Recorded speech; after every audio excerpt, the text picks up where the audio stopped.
रघुनंदन का मोहन स्वरूप 5.5 किलो के सोने से सजे हैं रघुनंदन।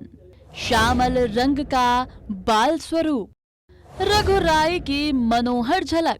कैसे सजे हैं रामलला, वर्षों की तैयारियों का अलौकिक रूप। जय श्री राम। आप देख रहे हैं भारत और मैं हूं आपके साथ निहारिका नाग। दोस्तों, जिस तरीके से वर्षों के इंतजार के बाद रामलला विराजमान हुए हैं, उनका जो स्वरूप है वो बेहद ही मनमोहक है, शीतल है और उनके इस रूप को और ज्यादा सुसज्जित कर रहा है उनके आभूषण, जो कि खास तरीके से तैयार किए गए हैं और जिनको बनाने में कहा जा रहा है कि 130 वर्ष का समय लग गया। यानी कि ये कहना गलत नहीं है कि हमारे रामलला के इंतजार में पीढ़ियां लग गई और ये पीढ़ियों का इंतजार है जो अब हकीकत साबित हुआ है।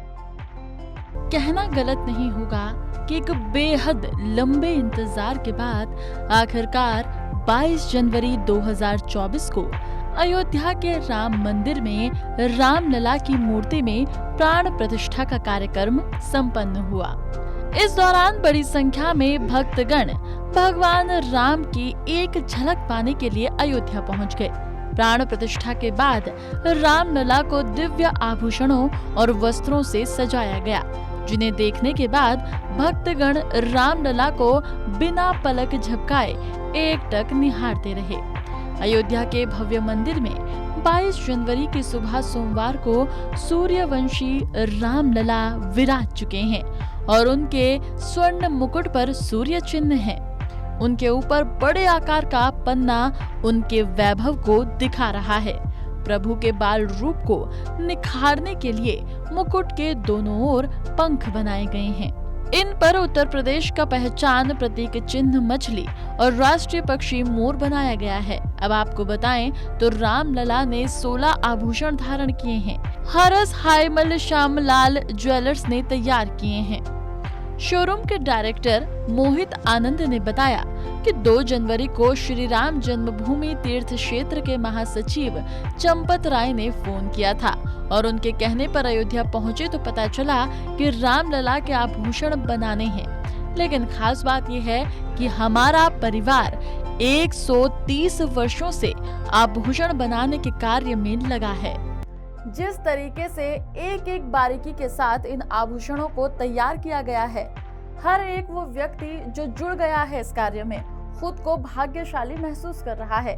जिस तरीके से बात आभूषणों की चल रही है, तो बताएं कि जिस परिवार ने आभूषणों को तैयार किया है उनकी खुशी कैसी है। प्रभु के आभूषण बनाने का ऑर्डर मिलना हमारे लिए चमत्कार से कम नहीं है। हमें प्रसन्नता है कि रामलला ने हमें इस कार्य के लिए चुना। अगले ही दिन लखनऊ ब्रांच के डायरेक्टर भाई अंकुर आनंद को अयोध्या भेजा। तीर्थ क्षेत्र ट्रस्ट ने हमसे कहा था कि आभूषण बनाते समय ध्यान रहे कि प्रभु बाल रूप में हैं। राजघराने के बालक के आभूषण बनाने के लिए टीम ने काफी रिसर्च की, कई फोटो तलाशे। इसके बाद मुकुट व अन्य आभूषण की डिजाइन फाइनल हो सके। 70 सदस्यीय टीम ने लगातार जुटकर 16 जनवरी को रामलला के सभी 16 आभूषण तैयार कर दिए। इसमें मुकुट, छोटा हार, विजय माला, अंगूठी, बाजूबंद, कड़े, पायल, तिलक, धनुष, तीर आदि शामिल है। विजय माला में 2 किलो और मुकुट में 1 किलो 700 ग्राम किलो सोना लगाया गया है। इसी के साथ आपको बताएं कि जब कल 84 सेकंड के उस पावन समय पर जब प्राण प्रतिष्ठा हुई, उस समय भगवान राम को बनारसी कपड़े से बनी पीतांबर धोती और लाल रंग के पटुके के साथ धारण करवाए गए। ये वस्त्र शुद्ध होने की जरी और तारों से निर्मित हैं। इन पर वैष्णव मंगल चिन्ह, शंख, पद्म, चक्र और मयूर जैसी कलाकृतियां बनाई गई हैं। दिल्ली के वस्त्र सज्जाकार मनीष त्रिपाठी ने अयोध्या धाम में रहकर ही इन वस्त्रों को बनाया है। रामनगरी के अलावा देश के हर कोने में खुशी की लहर है और रामलला के दर्शन के लिए हर कोई व्याकुल है।